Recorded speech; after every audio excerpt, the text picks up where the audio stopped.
सवाल वो उठाते हैं जो अनपढ़ है।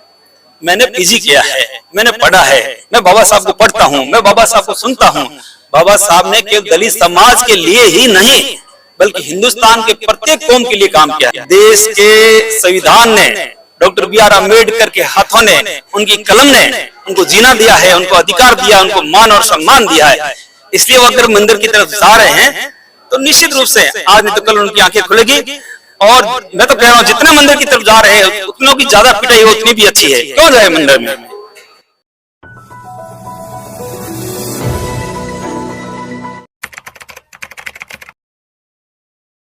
हमें कहीं डर नहीं है, हम हर जगह पर ये बात करते हैं कि हम हमारा हक मांगते नहीं, किसी से भीख मांगते।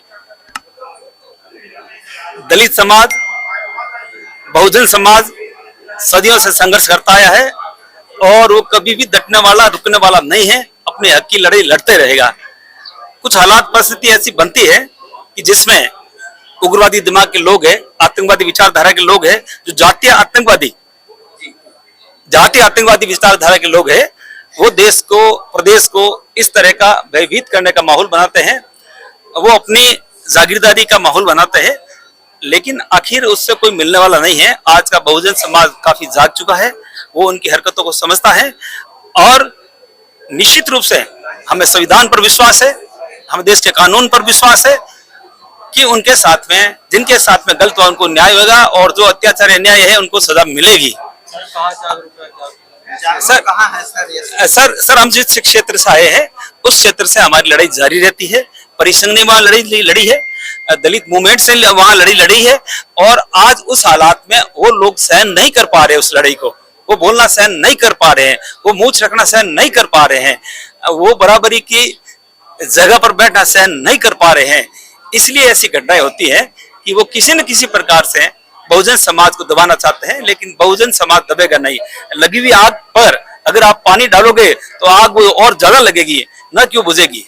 ओबीसी लगातार मंदिरों की ओर जा रहे हैं, महिलाएं अभी तक शिक्षा की ओर नहीं, महिला मंदिरों की ओर जा रही हैं। बिल्कुल सर, ये SC ST का और जिस समुदाय से हम भी आ रहे हैं, ये बहुत बड़ा दुर्भाग्य है कि उन्होंने हिंदुस्तान के 36 करोड़ देवी देवताओं ने उन्हें कुर्सी नहीं दी, उन्हें न्याय नहीं दिया, उन्हें सम्मान नहीं दिया, उन्हें अधिकार नहीं दिया। देश के संविधान ने, डॉक्टर बी.आर. अम्बेडकर के हाथों ने, उनकी कलम ने उनको जीना दिया है, उनको अधिकार दिया, उनको मान और सम्मान दिया है।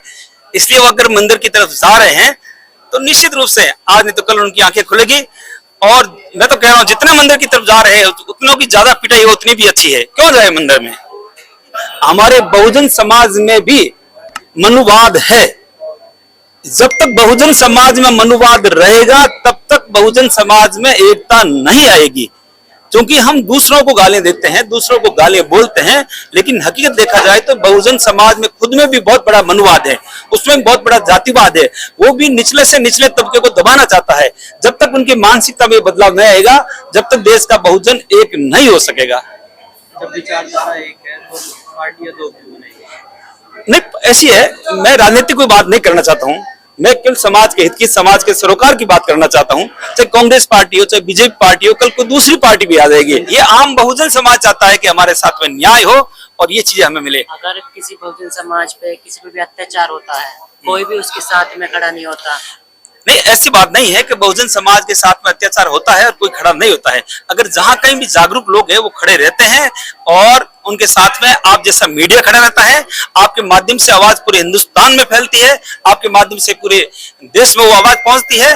और जहां जहां भी, चाहे बाली की घटना समझ ले, चाहे आप पाली की घटना समझ ले, चाहे आप हाथरस की घटना समझ ले, जहां पर भी ऐसी घटनाएं हुई है वहां बहुजन समाज पहुंचा है और उनको कानून के हत्थे चढ़ाने के लिए उनको मजबूर किया है। हम यही आशा करते हैं आपके माध्यम से कि बहुजन समाज हर दलित की आवाज को उठाए, और आवाज को उठाने का सबसे बड़ा तरीका आप है, आपका मीडिया है, और उसके माध्यम से जरूर न्याय मिलेगा और उनमें जागृति आएगी। गद्दार है, देशद्रोही है और समाज के जयचंद है जो लोग ये कहते हैं कि हमें आरक्षण का फायदा नहीं लिया है। आज आरक्षण नहीं होता तो उनके पीछे घास बंधा हुआ था और गले में हांडी बंधी हुई रहती। ये आरक्षण की बदौलत से, देश की प्रजातंत्र की बदौलत से और डॉक्टर बी.आर. अम्बेडकर की बदौलत से और बहुजन समाज के लाखों लाखों लोगों के त्याग और परिश्रम की बदौलत से उनको आरक्षण मिला है और आरक्षण का फायदा निश्चित रूप से उनको मिल रहा है। जो आरक्षण के महत्व को नहीं समझते हैं, जो आरक्षण के लिए त्याग किया उनकी बात को नहीं सुनते हैं, जो बाबा साहब को भूलते हैं और बहुजन समाज की बात नहीं करते हैं, वे सबसे बड़े गद्दार है। उन्हें आरक्षण लेने का कोई हक नहीं है। वो बाबा साहब पे सवाल उठाते हैं कि बाबा साहब ने हमारा कराई क्या है। देखिए, सवाल वो उठाते हैं जो अनपढ़ है। मैंने पीजी किया है, मैंने पढ़ा है, मैं बाबा साहब को पढ़ता हूँ, मैं बाबा साहब को सुनता हूँ। बाबा साहब ने केवल दलित समाज के लिए ही नहीं बल्कि हिंदुस्तान के प्रत्येक कौम के लिए काम किया है। महिलाओं के लिए हिंदू कोड भी लाए हैं। वो हिंदुस्तान की के दलित समाज की महिलाओं के लिए है, आम हिंदू कोड है, आम महिलाओं के लिए है, महिलाओं के अधिकार के लिए है, महिलाओं के हित के लिए है, महिलाओं के रोजगार के लिए है। आप रोजगार का अधिकार देखिए, आज उनके स्वास्थ्य का अधिकार देखिए, आज उनके आप ये शिक्षा का अधिकार देख लीजिए, आप उनके स्वास्थ्य का अधिकार देखिए, आज उनके संवैधानिक उपचारों का अधिकार देखिए, मौलिक अधिकार देखिए। ये सारे संविधान ने तो दिए हैं और संविधान का मतलब है डॉक्टर बी.आर. अम्बेडकर। लेकिन जो जनरल कैटेगरी की जो महिलाएं हैं वो जानती नहीं बाबा साहब। ये दुर्भाग्य देश का है। देश उन जनरल लोगों तक कुछ लोगों ने बड़ी सोची समझी चाल से उस संविधान को डॉक्टर बी.आर. अम्बेडकर को पहुंचने ही नहीं दिया। जो बाइबल लेके बैठे हैं, जो गीता लेके बैठे हैं, जो कुरान लेके बैठे हैं, उनके हाथ अगर संविधान लगे तो उनको लगे कि ये देश का संविधान है, इससे बड़ा कोई पवित्र हमारे पास में ग्रंथ है ही नहीं। लोगों ने आज तक संविधान को छुपा करके रखा।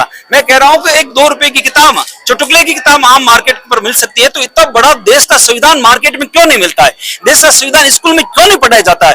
देश का संविधान आम लोगों तक क्यों नहीं पहुंचता है? ये कहीं न कहीं बहुजन समाज के साथ में और डॉक्टर बी.आर. अम्बेडकर के साथ में कहीं धोखा है कि उनकी बात का प्रसार नहीं किया जा रहा है। जबकि पूरा देश, केवल दलित वर्ग ही नहीं, केवल बहुजन समाज ही नहीं, जबकि पूरा देश संविधान के अनुसार चलता है और हिंदुस्तान के देश के संविधान का लोहा पूरा विश्व मानता है, पूरा विश्व तारीफ करता है। वर्ल्ड ऑफ नॉलेज की उपाधि मिलती है। देश के लगभग, विश्व के लगभग 150 देशों में डॉक्टर बी.आर. अम्बेडकर के नाम से लाइब्रेरी है। विश्व के लगभग 200 देशों में डॉक्टर बी.आर. अम्बेडकर की प्रतिमाएं लगी हुई है। और वो बार बार कहते हैं, अमेरिका जैसा देश कहता है कि काश अगर डॉक्टर बी.आर. अम्बेडकर हमारे देश में पैदा होता तो वो हमारे देश का बहुत बड़ा सूर्य होता, बहुत बड़ा सनराइज होता। जैसे कि आपने बताया कि विदेश में बाबा साहब की मूर्तियां हैं, वहाँ पर स्ट्रीट भी बनाई गई, पर हमारे भारत देश में बाबा साहब को अपमान किया जाता है, मूर्तियां तोड़ी जाती हैं उनकी। ये हमारे देश का बहुत बड़ा दुर्भाग्य है कि देश में जाति है कि जाति नहीं, जाति है कि जाति नहीं। अगर देश की मानसिकता में जब तक ये जातिवाद है, जब तक उनके रगों में वर्ण व्यवस्था है, तब तक उनकी मानसिकता ये रहेगी कि कितना ही काबिल आदमी ना हो, उसकी काबिलियत को वो लोग नहीं पहचानेंगे। और जब लोग जिन जिन ने उनकी काबिलियत को पहचान ली है, वो सोच समझ करके बात करेगा, सोच समझ करके लोगों की बात सुनेगा और उनके सामने सैल्यूट मारना पड़ेगा। लोकसभा में जाने वाला हो, चाहे लोकसभा में जाने वाला हो, चाहे विधानसभा में जाने वाले हो, चाहे मंत्रिमंडल जाने वाले हो, वो पहले सबसे पहले इसकी शपथ खाएंगे, उसके बाद वो अपनी सीट पर बैठेंगे। लेकिन मोदी जी तो बाबा साहब को बहुत मानते हैं। ऐसा सुन रहे हैं कि बाबा साहब को बहुत मानते हैं और मोदी जी जब हिंदुस्तान से बाहर जाते हैं, जो बाबा साहब के गुणगान गाते हैं, मोदी जब हिंदुस्तान से बाहर जाते हैं तो बुद्ध की धरती से मैं आया हूं, ये बहुत बड़ी बात है। ये विश्व के लिए बहुत बड़ा संदेश आ रहा। लेकिन उन्हीं मोदी साहब को अपने हिंदुस्तान में जहां कहीं भी खड़े हो, उस समय ये बात कहनी चाहिए कि डॉक्टर बी.आर. अम्बेडकर के दिए हुए संविधान की बदौलत हम देश में शासन कर रहे हैं। हम वो धरती के जन्मे सपूत है जिसने पूरी दुनिया में, एक हिंदुस्तान में बहुत से धर्म है, बहुत से धर्मावलंबी है, लेकिन एक बौद्ध धर्म ऐसा है जो हिंदुस्तान के से निकल करके विश्व में फैला है। आज विश्व में उनको माना जा रहा है। कोई ऐसा देश नहीं है, कोई हिंदुस्तान का ऐसी कोई मतलब धर्म नहीं है, कोई संप्रदाय नहीं है जो देश की 4 दीवारी से बाहर निकला है। लेकिन बौद्ध धर्म है वो हिंदुस्तान की 4 दीवारी से बाहर निकल करके और दर्जनों देशों में आज बौद्ध धर्म को पूजा जाता है, माना जाता है, उनके सिद्धांतों को अंगीकार किया जाता है। और हिंदुस्तान के लिए भी बहुत बड़ी ये सीख है कि हम बौद्ध के बताए हुए मार्ग पर चले, हम संविधान की मान मर्यादा को समझे, हम देश के प्रजातंत्र को समझे। जब जाकर के देश में शांति होगी, देश का विकास होगा, देश सोने की चिड़िया कहलाएगी। केवल हमारे कहने से हम विश्व गुरु है, हम विश्व गुरु है, हम अपने मुंह मियां मिट्ठू बनने से हम विश्व गुरु नहीं हो सकते हैं। हम देश के संविधान की रक्षा करके, देश के लोकतंत्र की रक्षा करके, देश के बहुजन की रक्षा करके, देश के आम लोगों को आन बान शान की रक्षा करके हम विश्व गुरु बन सकते हैं। जो डायलॉग लगाने से हम विश्व गुरु नहीं बन सकते हैं। आपको क्यों लगता है ऐसा? आपको क्या कारण नजर आते हैं कि बौद्ध धर्म भारत में नहीं प्रचलित? देखिए, मैंने पहले कहा है कि भारत की संकीर्ण मानसिकता की वजह से कुछ लोगों को ऐसा लग रहा है कि कोई भी अगर अच्छी बात करता है, चाहे मैं तो कह रहा हूँ ईसाई धर्म क्यों ना हो, बौद्ध धर्म क्यों ना हो, सिख धर्म क्यों ना हो, चाहे इस्लाम धर्म क्यों ना हो, किसी भी धर्म की अच्छी बातें हमें स्वीकार करनी चाहिए। हमें ये अहंकार नहीं रखना चाहिए कि बौद्ध धर्म अच्छा नहीं, हम अच्छे हैं, इस्लाम अच्छा नहीं, हम अच्छे हैं, ईसाई अच्छे नहीं, हम अच्छे हैं।